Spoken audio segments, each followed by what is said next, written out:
While most preppers are paying $200 for rice and beans at Costco, a small group of insiders are walking out with the same supplies for just $83. What do they know that you don't? In the next few minutes, I'm going to reveal 12 unconventional sources that could cut your prepping costs by 60% or more. These aren't theory, they're battle-tested strategies that have saved real preppers thousands of dollars and kept their pantries stocked even when mainstream stores were completely empty. Welcome to Secure Pantry, where we help you build food security without breaking the bank.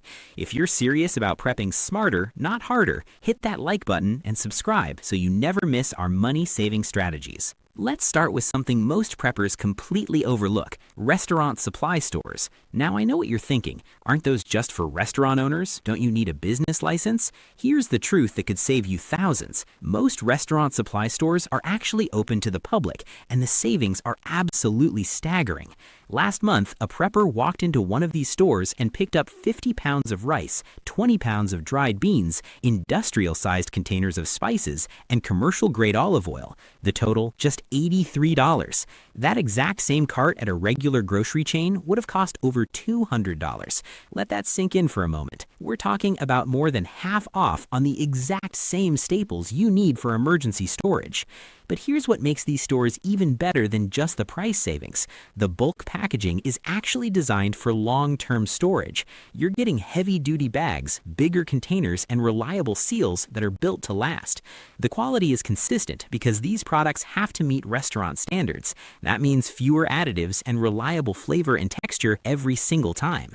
And here's something critical that became obvious during the pandemic. The inventory turnover at these stores is based on restaurant schedules, not consumer panic buying. While mainstream grocery stores were getting cleaned out in hours, restaurant supply stores stayed stocked because they operate on a completely different supply chain. Now here's an insider tip that can take your savings to the next level. Keep an eye out for discontinued or overstocked items. Recently, one prepper found 100 pounds of pasta for just $20 because it was an unpopular shape. The pasta was perfectly good. Restaurants just weren't ordering that particular style. For preppers, who cares about the shape? It's calories, it stores forever, and it costs basically nothing. Making regular check-ins at your local restaurant supply store can pay off incredibly fast. Over 3 years, this single shift in shopping strategy saved one prepper over $5,000. That's not a typo. $5,000 just by changing where you buy the same products. Now, let's talk about taking this commercial supply chain access even further. B2B buying clubs like Restaurant Depot or certain warehouse clubs require a business membership. But here's what most people don't realize. Setting up a simple business is incredibly easy in most states and costs less than $50. A basic sole proprietorship, which you can often register online in under an hour, unlocks access to prices that are 30 to 50% lower than consumer clubs. Think about that for a second. For a one-time setup fee of about $50 and maybe $20 a year for the membership, you're getting access to an entirely different pricing structure. Here's what those savings actually look like in real numbers. With a business membership, you can buy 50 pounds of flour for $12, 50 pounds of pinto beans for $22, and 24 cans of tomatoes for $16. Compare that to what you'd pay at a regular store and you'll see why this is such a game changer. But here's what really matters for preppers. Commercial supply chains offer way more stability. During shortages, when mainstream shelves were completely empty, these B2B stores remained well stocked. Why? Because they're supplying restaurants and businesses that can't just stop operating. The supply chain is more robust, more consistent, and frankly, more reliable when things get uncertain. The third piece of this commercial supply puzzle is online wholesale marketplaces. Sites like Web Stanchion Store and Amazon Business were originally designed for restaurants, but now they're offering household access to serious bulk deals. And the best part, everything ships right to your door. Think about spices for a second. At a grocery store, you might pay $6 or $7 for a tiny bottle. On these wholesale sites, you can get restaurant-sized containers. We're talking pounds of spices for the same price as that little grocery store bottle. Or consider this, a 5-pound bag of yeast for just $12. That would cost you probably $50 or more buying those little packets at the store. Cases of canned goods are often a third of what you'd pay at the supermarket, and shipping is frequently free if you meet minimum order thresholds. results, which is easy when you're stocking a prepper pantry. The strategy here is simple. Do 4 big orders per year, 1 each season, and you'll maximize your free shipping while keeping your pantry consistently stocked. Here's what really stood out during recent panic buying. While Amazon's regular consumer site was showing out of stock on basic staples, these B2B wholesale sites remained fully stocked and were shipping reliably. It's like having access to a parallel supply chain that most people don't even know. Now, let's talk about a source that sounds sketchy, but is actually a goldmine: damaged freight and salvage grocery stores. These are sometimes called bent and dent shops, and they sell lightly damaged or cosmetically impaired products that mainstream retailers can't put on their regular shelves. Before you worry about safety, let me be crystal clear about what to look for. Cosmetic damage is perfectly fine. We're talking about dented cans, torn boxes, cracked labels, things like that. The food inside is completely safe. What you want to avoid is cans with dents on the seams or any signs of swelling, which would be red flags for actual safety issues. With proper inspection, the deals here are incredible. Dented vegetable cans for 30 cents, torn boxes of pasta for 50 cents, discount peanut butter with a cracked label for $2. One prepper has stocked entire cases of canned chicken at 20% of what it would cost at a mainstream store using this method. The key is to be systematic about it. Inspect every single item carefully, know what to look for, and don't compromise on safety. But once you've got that process down, you'll be walking out with carts full of perfectly good food for pennies on the dollar. These 4 sources, restaurant supply stores, B2B clubs, online wholesale marketplaces, and salvage grocers, all give you access to the same commercial supply chains that keep restaurants and businesses running. And that's exactly why they're so powerful for preppers. You're not competing with panicked consumers anymore. You're tapping into the institutional buying power that the pros use. Now, let's shift gears and talk about timing, because knowing where to shop is only half the battle. Knowing when to shop is what separates the preppers who pay full price from the ones who consistently score 70% off or better. Here's a secret that most preppers never think about. Different cultures celebrate major holidays with special foods. Diwali for Indian stores, Lunar New Year for Asian markets, Ramadan for Middle Eastern grocers. And immediately after these holidays, ethnic grocery stores are desperate to move overstocked staples. We're talking about aged basmati rice, lentils, ghee, dried mushrooms, bulgur, tahini, high-quality staples that are often better than what you'll find at mainstream stores. The timing is everything here. Visit the week after each major holiday and you'll find deep discounts that most shoppers never see. But here's how you take it to the next level. Build relationships and ask about unadvertised specials. One prepper built a relationship with the owner of a local Middle Eastern market and scored 100 cans of chickpeas for $30. That's 30 cents per can compared to $2 at mainstream supermarkets. And the quality you're getting isn't just good, it's often significantly better than standard prepper fare. This leads to tastier, more nutritious meals, which matters more than people think. Food fatigue is real in emergency situations, and having diverse, high-quality ingredients makes a massive difference.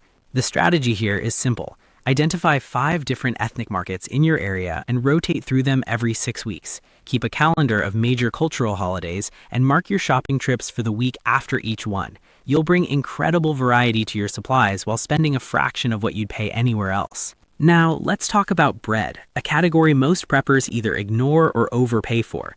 Bakery thrift stores sell bread, tortillas, bagels, and other baked goods that are nearing expiration or have cosmetic blemishes.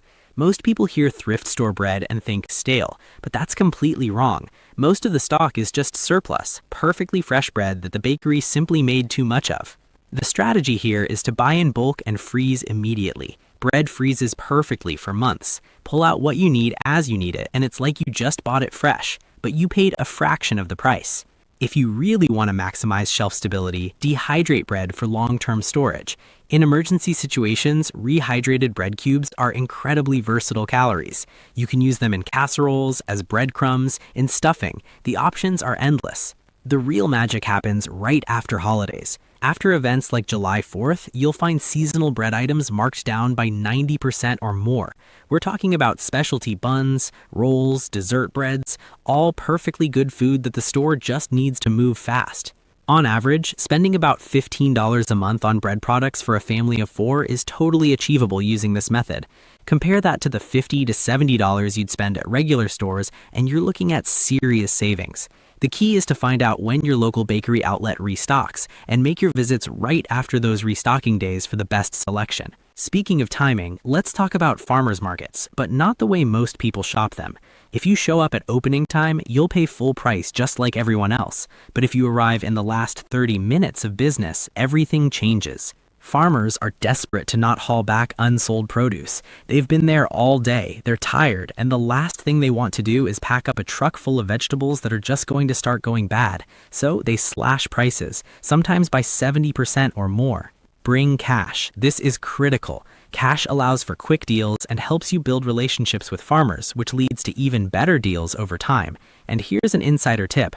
Ask about These are cosmetically imperfect but perfectly edible produce items that farmers often reserve specifically for people who are going to can or preserve them. The key to making this work for prepping is to preserve your produce immediately when you get home. Dehydrate it, can it, freeze it, whatever method works for your situation.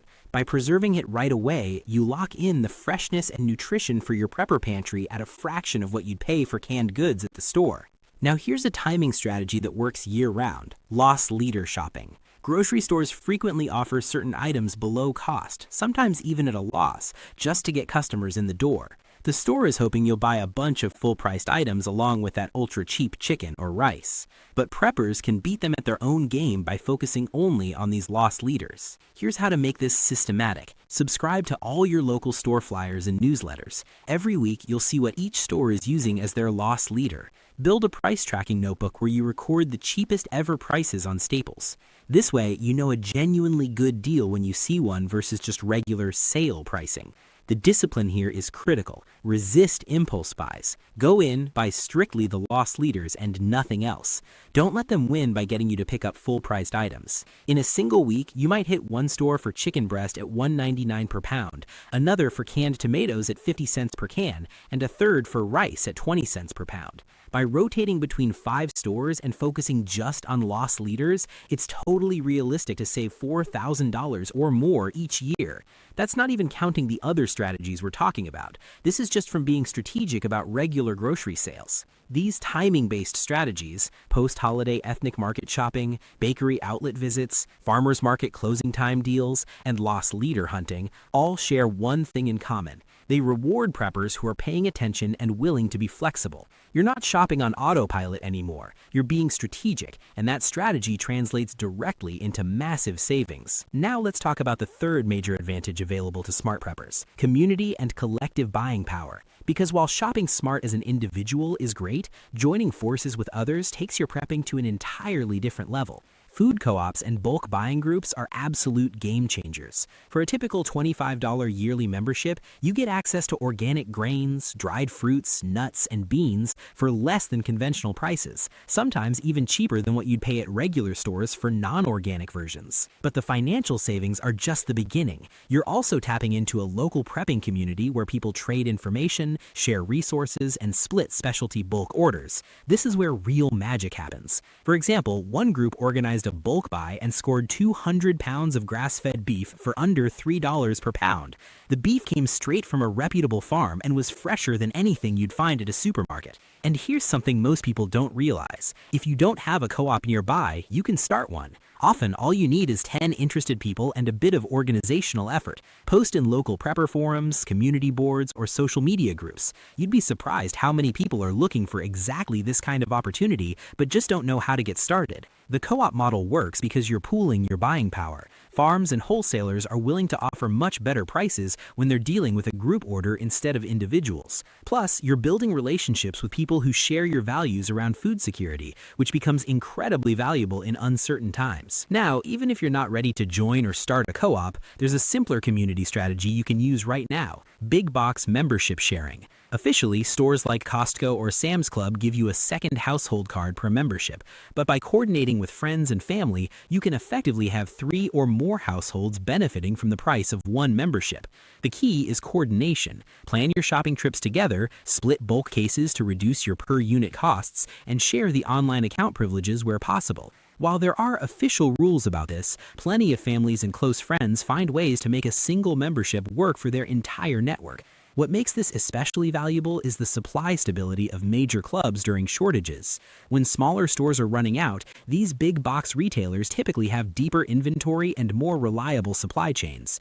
Sharing access means everyone in your network can tap into that stability without each having to pay $60 or more for their own membership. Here's another community-adjacent strategy that's hiding in plain sight: grocery store clearance sections. Most shoppers walk right past these areas without a second glance, but for preppers, they're treasure troves. These sections are filled with discounted, soon-to-expired, or discontinued foods that are absolutely perfect for near-term rotation in your stockpile. The key is to practice FIFO, first in, first out, in your pantry, using these clearance items first while your longer-term storage stays untouched. Make this systematic by shopping the same day each. Most stores mark down products on a set schedule, so if you figure out when your local stores do their markdowns, you'll consistently get first pick of the best deals.